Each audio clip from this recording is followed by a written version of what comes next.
Hello friends, मैं प्रशांत चौधरी और आज हम चर्चा करेंगे विश्व के मानव अधिवासों की कि विश्व में जो ह्यूमन सेटलमेंट्स हैं वो सेटलमेंट कैसे वितरित हैं, उनका अभिप्राय क्या है, कितने प्रकार के होते हैं और कहाँ-कहाँ पे वितरित हैं। इस टॉपिक में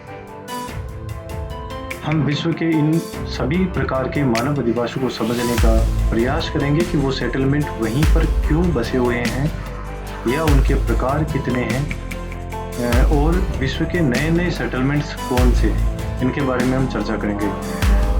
यदि आपने मेरे चैनल को सब्सक्राइब नहीं किया तो इसे सब्सक्राइब कर दें, लाइक कर दें एंड इसे अधिक से अधिक शेयर करें। और चलिए शुरू करते हैं। विश्व में मानव अधिवास। विश्व में जो मानव अधिवास है, ह्यूमन सेटलमेंट्स है, इनका क्या अर्थ होता है वो देखते हैं। मानव अधिवास का अभिप्राय। पृथ्वी के धरातल पर मानव द्वारा निर्मित और विकसित आवासों के संगठित समूह को अधिवास कहते हैं। मानव अधिवास को मानव बस्ती भी कहा जाता है। ये मानव बस्ती भी कहलाती है, यानी सिंपल शब्दों में ये स्थायी रूप से बसे हुए होते हैं और कुछ क्या होते हैं अस्थायी भी हो सकते हैं। ये एकांकी भी हो सकते हैं, मतलब अलग भी हो सकते हैं, और संकुल मतलब इनके आपस में समूह भी हो सकता है। तो यहाँ हमने देखा कि जो मानव के द्वारा निर्मित और विकसित आवासों का जो संगठित समूह है वो अधिवास कहलाएगा। अधिवासों का जो उपयोग है मानव ने अपने निवास के लिए करता है। मानव अपने सामाजिक, आर्थिक, सांस्कृतिक, धार्मिक कार्यों के लिए इनका विकास करता है। ये जो अधिवास की एक इकाई होती है, वो इकाई क्या होती है? यहाँ पे हमारे सामने क्वेश्चन आता है कि अधिवासों की मूलभूत इकाई आवास, मकान, घर या निवास स्थान होता है। जो एक झोपड़ी से लेकर एक भव्य इमारत होता है, ये 5 से लेकर सैकड़ों हजारों के मकान तक हो सकता है। बस्ती का अर्थ केवल बस्ती जो वर्ड आता है, सेटलमेंट जो आता है, इसका अर्थ छोटी बस्ती ही नहीं होता। ये बस्ती नगर, महानगर, विराट नगर, विश्व नगर और विभिन्न नगरों का रूप धारण करती है। अब यहाँ पे एक और चीज आती है कि जो आवास होते हैं उनके परस्पर संपर्क के लिए किसका यूज करती है। पगडंडी हो सकती है, गली हो सकती है, सड़क, नहर या परिवहन मार्ग, ये एक आवास को दूसरे आवास से जोड़ने का कार्य करते हैं। प्रोफेसर विडाल डी ला ब्लास के अनुसार देखते हैं कि मानव के द्वारा स्वयं के आवास और अपनी संपत्ति की रखने के लिए निर्मित संरचना होती है। यानी यहाँ वो अपना खुद भी रहता है और अपनी संपत्ति। अब यहाँ पे संपत्ति का अर्थ केवल पैसों से नहीं है, उसके अंदर संपत्ति का अर्थ उसके पैसों के साथ साथ उसके पशुधन भी होते हैं। मानव अधिवासों की अब यहाँ उत्पत्ति देखते हैं कि कैसे मानव अधिवासों की उत्पत्ति हुई। मानव ने अपनी विकास की यात्रा में जब एकत्रीकरण किया था, एकत्रीकरण मतलब वो जंगल में रहता था, कंदमूल फल एकत्रित करता था, आखेट शिकार करता था, कृषि कार्य करना प्रारंभ किया और स्वयं की सुरक्षा और अनाज के भंडारण के लिए और पशुओं के लिए उसने स्थायी आवास की आवश्यकता महसूस की।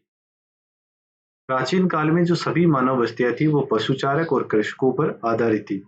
जनसंख्या के बढ़ने और संघर्ष की स्थिति में सुरक्षा की दृष्टि से आवासों की संख्या में क्या हुई? वृद्धि हुई। तो लोग फिर क्या है, अलग अलग दूरी पर घर बनाकर रहने लगे।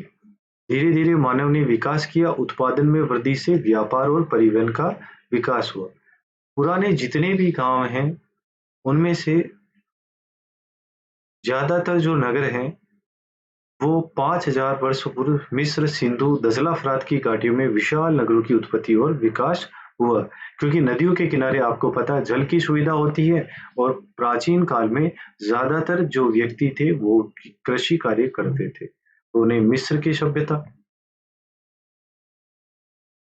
मिस्र में जो नील नदी घाटी की सभ्यता है, भारत और पाकिस्तान में सिंधु घाटी की सभ्यता है, और दजला फरात नदियों के किनारे मेसोपोटामिया की सभ्यता, ये पश्चिमी एशिया में विकसित हुई।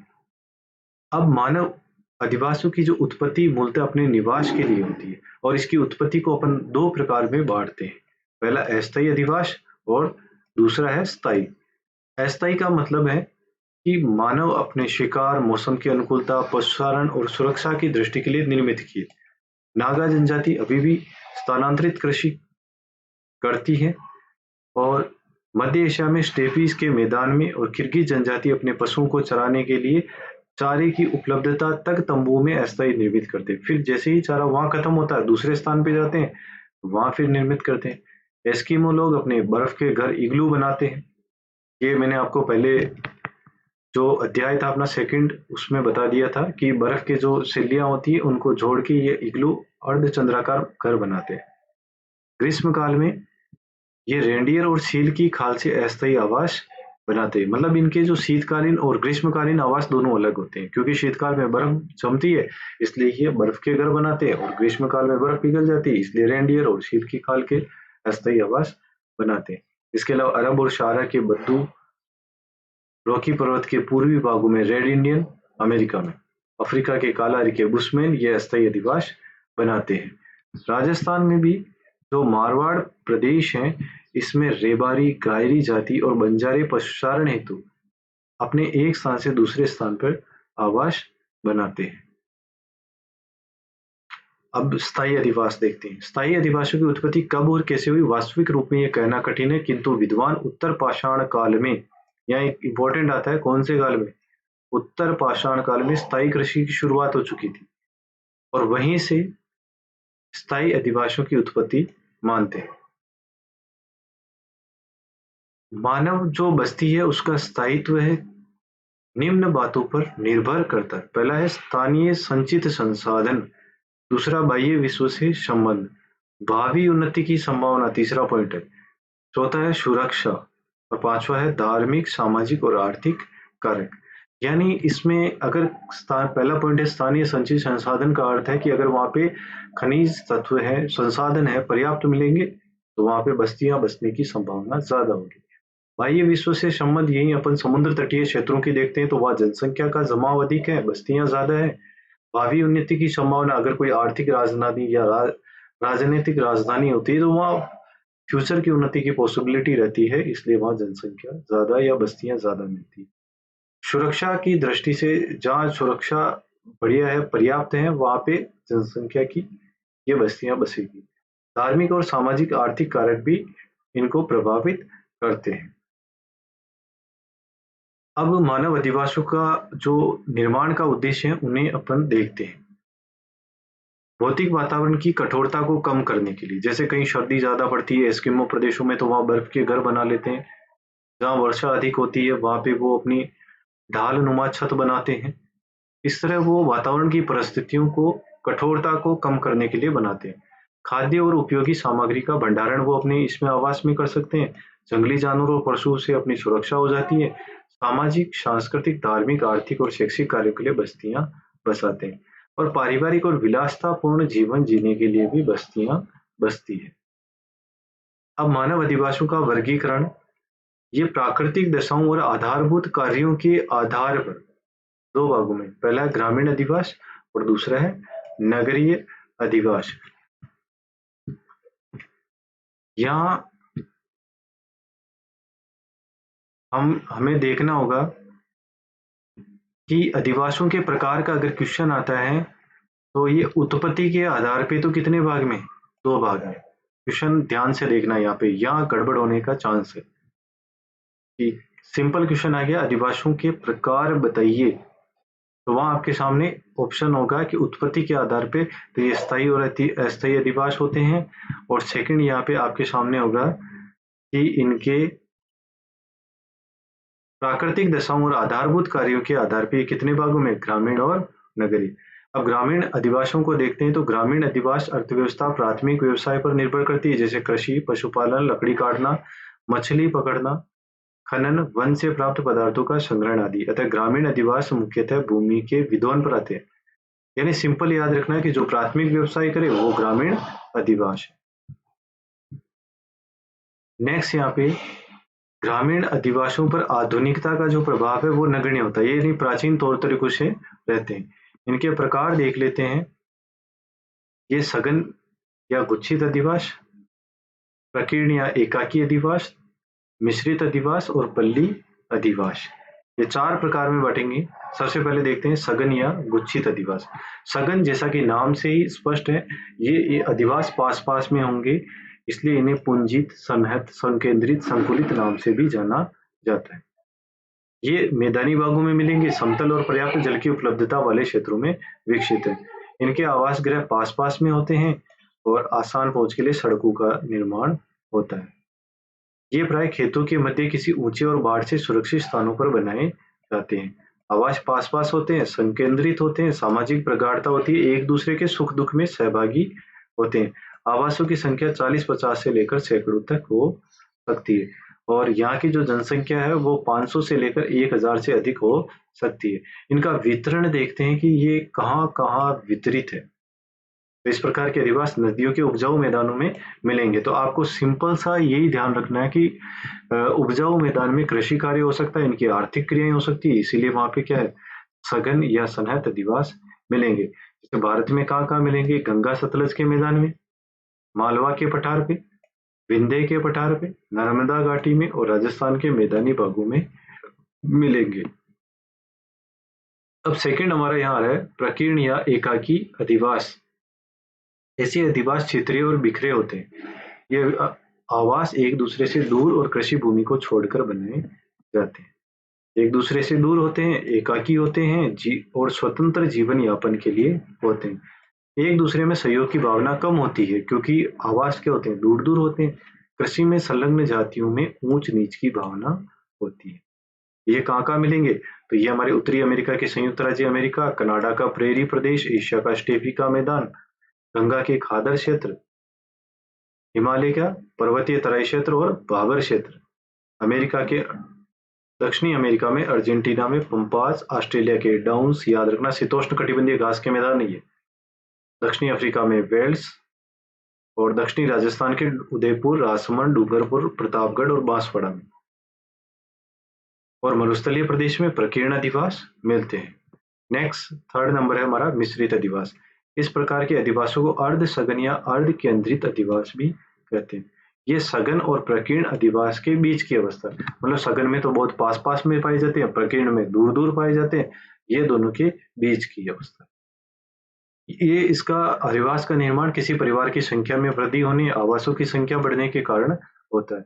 इसका एक उदाहरण है, इंपॉर्टेंट उदाहरण याद रखना, सांगोद कोटा तहसील का कौन सा गांव, फुर्द गांव। पल्ली या पुराना अधिवास देखते हैं। इस प्रकार के अधिवास में आवास एक दूसरे से अलग किंतु एक ही बस्ती में बसे होते हैं और सबका नाम क्या रहता है, एक ही।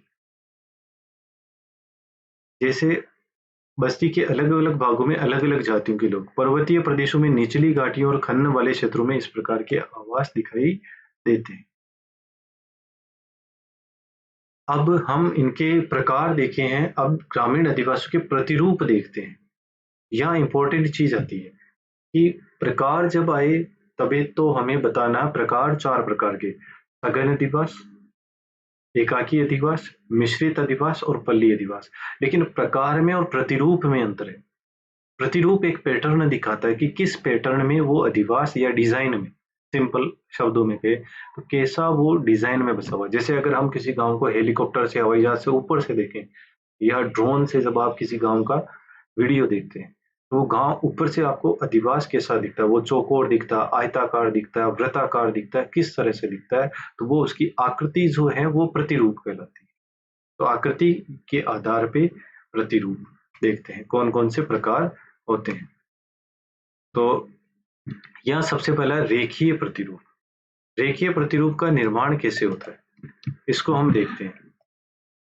तो रेखीय प्रतिरूप का सबसे पहले आपको ये प्रतिरूप में यहाँ बता देता हूँ। ये रेखीय प्रतिरूप एक रेखा जैसा दिख रहा है, ये बीच में जैसे कोई सड़क हो सकती है, रेलवे लाइन हो सकती है, नहर हो सकती है, इसके किनारे किनारे बसे तो ये जो अधिवास होंगे इस तरह सड़क के किनारे किनारे इस तरह बस जाते हैं। तो ये इस तरह का आवास रेखीय अधिवास, या कोई नहर हो सकती है तो ये रेखीय अधिवास कहलाता है। तो देखते हैं यहाँ पे ये सड़क, रेलमार्ग, नहर, नदी, घाटी और सागर के किनारे बस्ती के रूप में विकसित होती है। ये पास पास होते हैं, पंक्तिबद्ध होते हैं, जैसे गंगा यमुना के मैदान में, मध्य हिमालय क्षेत्र में। अब जयपुर का बरवाड़ा गांव याद रखना, जयपुर कौन सा गांव, बरवाड़ा गांव। इन्हें पंक्तिनुमा और मार्गोन्मुख भी कहते हैं। तीर प्रतिरूप देखते हैं। तीर प्रतिरूप किसी अंतरीप के शीर्ष पर नदी के विसर्ग के इशारे या दोआब के बीच विकसित होते हैं। दोआब किसे कहते हैं? दो नदियों के बीच का क्षेत्र। यह प्रतिरूप तीर नुमा होता है और ऐसे स्थान पर अग्रभाग में अधिवास के विकास के लिए भूमि उपलब्ध नहीं होती है। नदी की सीमा इसके विकास में क्या करती है? बाधा उत्पन्न करती है। दक्षिण भारत में आपके कन्याकुमारी और उड़ीसा में चिल्का झील के तट पर बने अधिवास तीर प्रतिरूप के अधिवास कहलाते हैं। त्रिभुजाकार प्रतिरूप में क्या होता है? जब नदियां नहर या सड़कों का संगम होता है और एक दूसरे को काटती तब त्रिभुजाकार प्रतिरूप का निर्माण होता है। दो नदियां नहर या सड़कों द्वारा निर्मित त्रिभुज के अंदर ही भूमि का अधिवास होता है।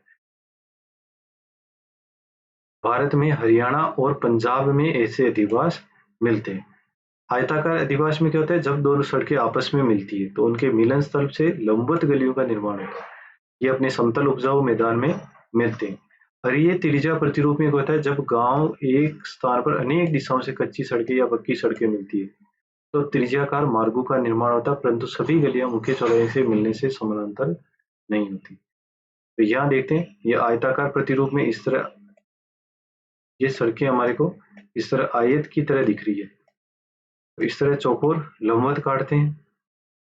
वृत्ताकार प्रतिरूप में बीच में कोई झील हो सकती है, जैसे पुष्कर झील मान लीजिए, और उसके चारों ओर ये अगर अधिवास बस जाए या किसी मंदिर के चारों ओर बस जाए।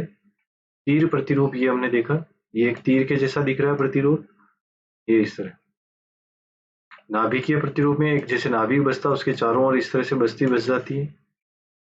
ताराकार प्रतिरूप में क्या हुआ? इस तरह से अगर ये सड़कें आप देख रहे हैं, एक सड़क इधर जा रही है, एक सड़क यहाँ पे इस तरफ जा रही है, और ये इसके साथ साथ ये बस्तियां विकसित हो जाए, ये बस्तियां विकसित हो जाए, ये एक तारे नुमा संरचना बन जाती है।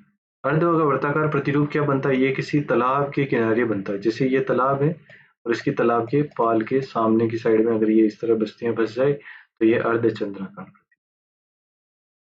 अरीय प्रतिरूप में क्या होता है? तारा प्रतिरूप और अरीय प्रतिरूप में थोड़ा सा अंतर होता है। तारा प्रतिरूप इस तरह से थोड़ा सा इसकी जो सड़क के सारे सारे थोड़ा लंबा की ओर बढ़ता है, जबकि अरीय प्रतिरूप में क्या होता है? ये लंबाई के साथ साथ इस तरह से ये वृत्ताकार हो जाता है बीच में से, ये अरीय प्रतिरूप। और रेखीय प्रतिरूप में एक लाइन की तरह होता है। वृत्ताकार प्रतिरूप कहाँ होगा? झील, तालाब, कुएं, किले, धार्मिक स्थल के चौपाल के चारों ओर बने मकान। ये नाभिक प्रतिरूप इसकी प्रारंभिक अवस्था होती है। ये नाभिक प्रतिरूप देखा हमने, ये नाभिक प्रतिरूप इसका प्रारंभिक अवस्था है और इसके बाद में कौन सा बनेगा? वृत्ताकार बन जाएगा। ये आप रेखीय प्रतिरूप देख रहे हैं, एक ये सड़क के किनारे किनारे ये बस्तियां बसी हुई है, यहाँ पे सेकंड इस तरह से ये बस्तियां बसी हुई, ये रेखीय प्रतिरूप है। झुलू जनजाति जो है मधु छत्ता प्रतिरूप है, क्योंकि इनकी छतें ऊपर से आप देख रहे हैं, ये गोल गोल छतें, तो अगर ऊपर से देखते हैं तो ऐसे लगता है मधुमक्खी का छत्ता है। तारा प्रतिरूप में अपन ने देखा कि प्रारंभ में तो ये अरीय रूप में विकसित होता है, किंतु बाद में बाहर की ओर जाने वाली सड़कों के किनारे से मकान बनने से इसकी आकृति तारे जैसी होती है।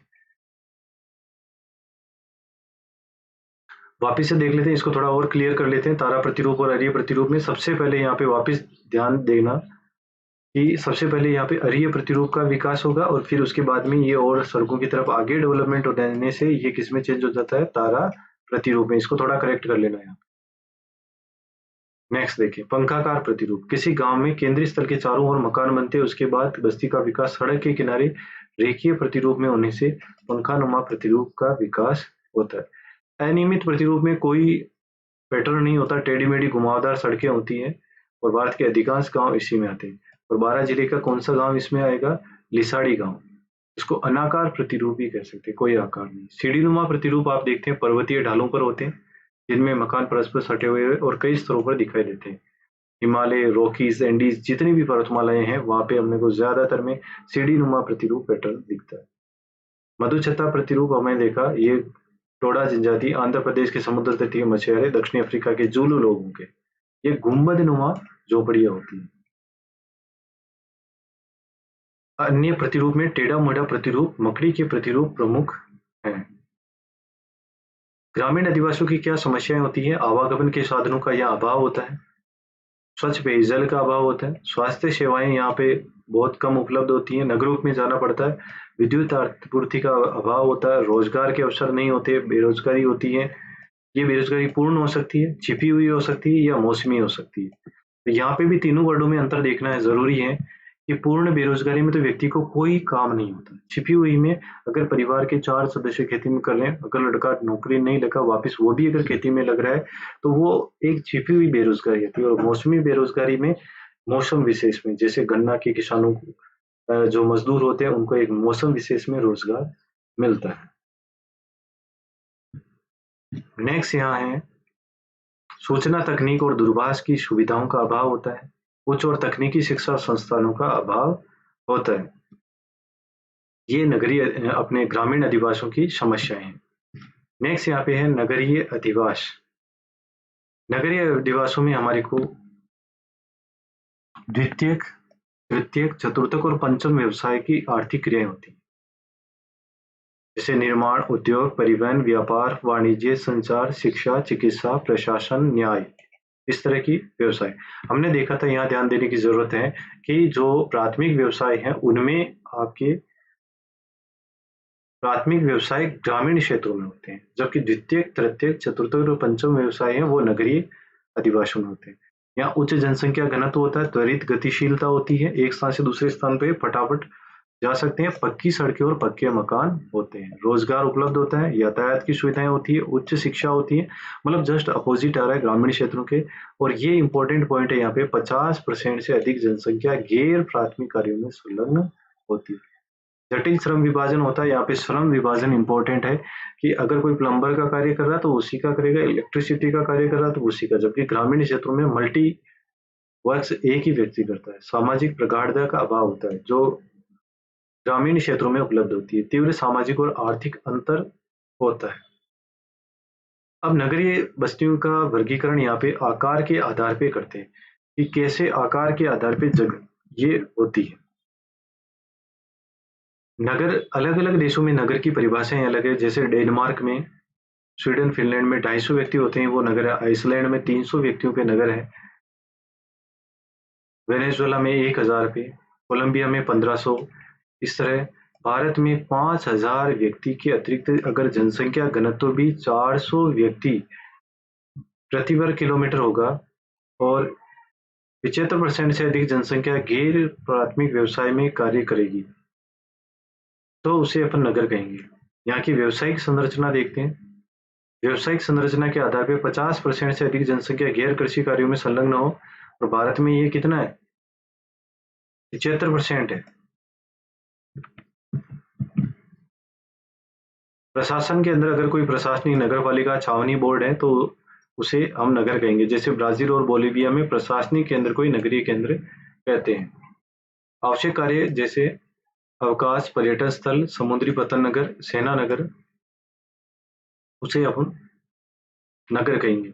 अब नगरीय अधिवासियों के प्रकार देखते हैं जो उनके आकार के आधार पर। नगर किसे कहेंगे, 1 लाख से अधिक किंतु 10 लाख से कम जनसंख्या हो। महानगर में 10 लाख से अधिक जनसंख्या होती है। सन्नगर, इन्हें महानगर को मेट्रो सिटी भी कहते हैं। सन्नगर जो शब्द है ये पैट्रिक गिडीज ने 1915 में दिया था। ये अलग अलग नगरों या शहरों के आवास के मिलने से बनता है, जैसे ग्रेटर लंदन, टोक्यो, शिकागो आदि। जैसे भारत में ग्वालियर है, लश्कर मुरार है, दिल्ली गुड़गांव है, दिल्ली नोएडा है, सन्नगर के उदाहरण है।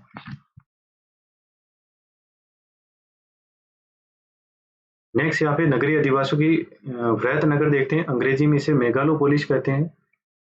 मेगालोपोलिस का यहाँ पे जो अर्थ है वो क्या होता है, मेगालोपोलिस शब्द जो है वो जिन गॉटमैन ने दिया था, इसका प्रयोग 1857 में किया था इन्होंने। यहाँ जनसंख्या 50 लाख से अधिक होती है और इन नगरों में विश्व नगरी भी कहते हैं। इसमें greater London, Tokyo, Paris, New York, Moscow आते हैं।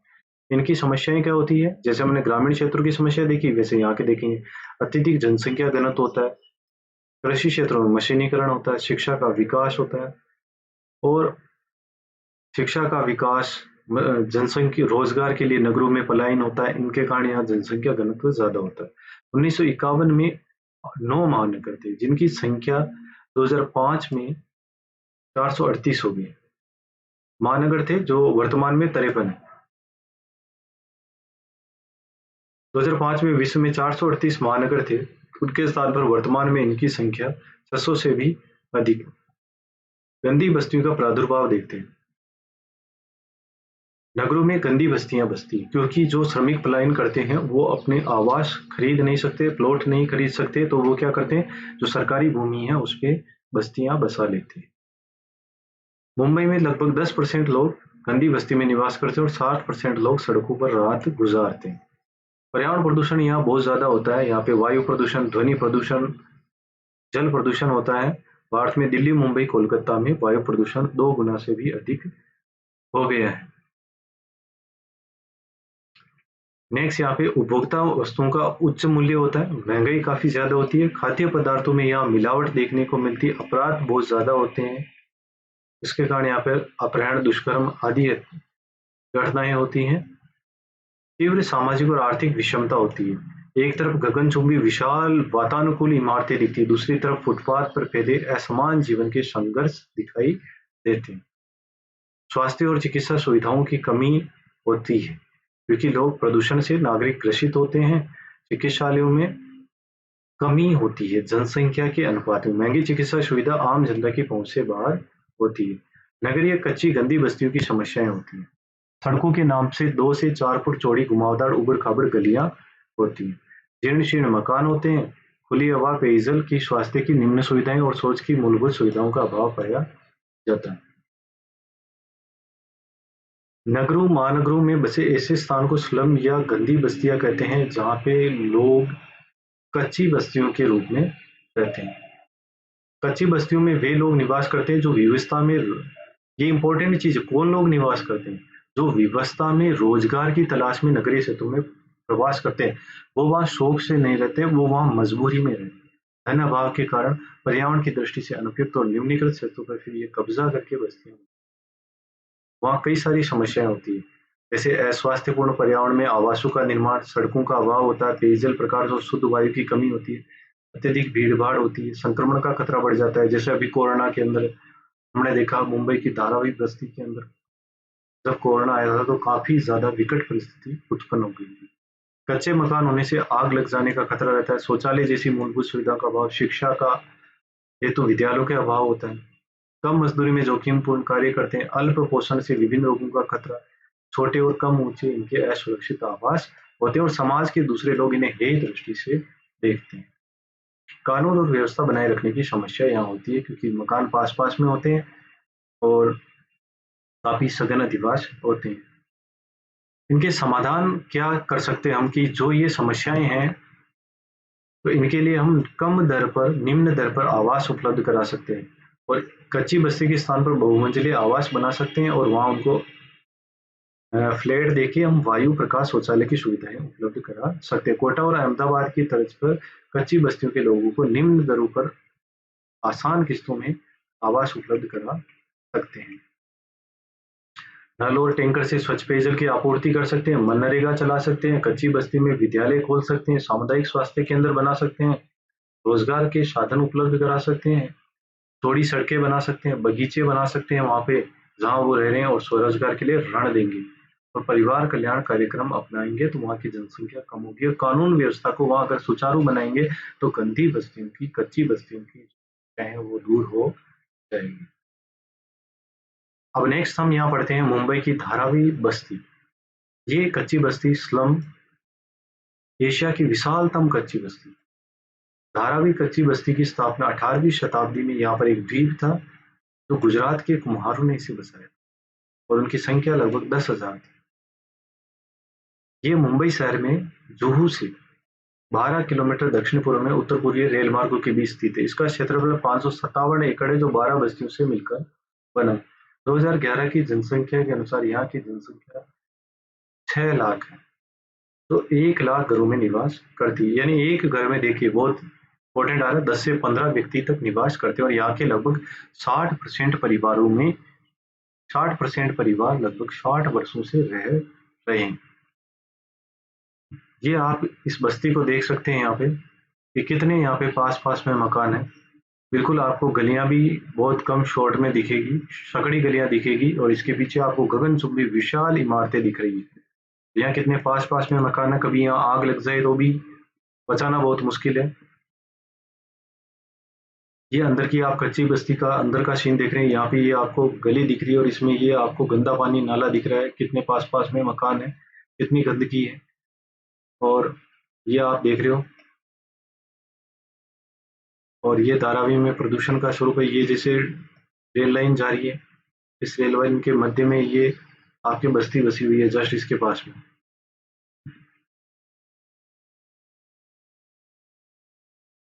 इस बस्ती में केवल एक मुख्य सड़क गुजरती है जिसे 90 फुट रोड कहते हैं।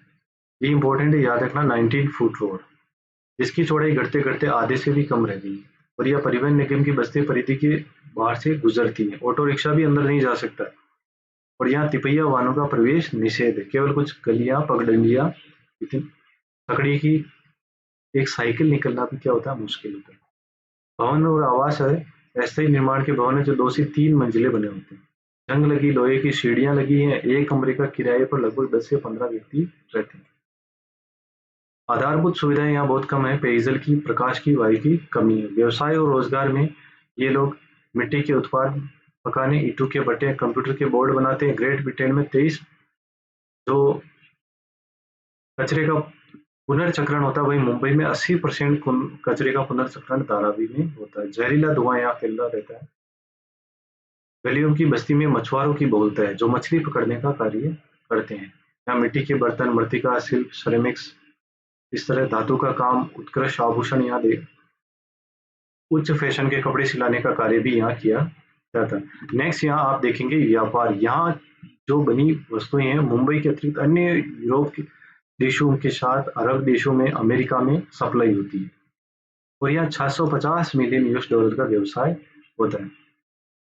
यहाँ पर जनजीवन जो होता है वो काफी प्रदूषित पर्यावरण की और मूलभूत सुविधाओं के अभाव में यहाँ डिप्थीरिया, गलघोटू, टाइफाइड और से ग्रसित 4000 बच्चे उपचार के लिए डेली आते हैं। यहाँ डेंगू, हैजा और पीलिया भी देखने को मिलता है। धारावी कच्ची बस्ती की भावी विकास की योजनाओं में श्री मुकेश मेहता ने $2 मिलियन की लागत से धारावी के पुनर्निर्माण की योजना बनाई। ये बस्ती मुंबई के केंद्र में होने से भूमि की कीमतें इतनी अधिक है, पुनर्निर्माण की योजना बेईमानी अधिक लगती है। यह सन 2000 तक बसे लोगों को बसाने की योजना। महाराष्ट्र सरकार ने भी इस बस्ती को पुनर्स्थापित करने की योजना बनाई है और यहाँ के नागरिकों को स्वास्थ्यप्रद वातावरण के साथ स्वच्छ पेयजल, प्रकाश, शुद्ध वायु, शौचालय की सुविधाएं उपलब्ध कराई जा सकेंगी। व्यक्तियों को गरीबी, भूख, बेरोजगारी और बीमारियों से बचाकर भावी पीढ़ी को उच्च शिक्षा प्रदान कर सके। तो यहाँ हमने देखा कि जो बस्तियां हैं वो बस्तियां 2 प्रकार की होती हैं कार्यात्मक आधार पर, ग्रामीण बस्तियां और नगरीय बस्तियां। और आप यहाँ पे ग्रामीण और नगरीय बस्तियों में आपने अंतर देखा और इस अंतर से आपने जाना कि कैसे इनके प्रकार होते हैं और इनके अंदर मुख्य क्या अंतर होता है।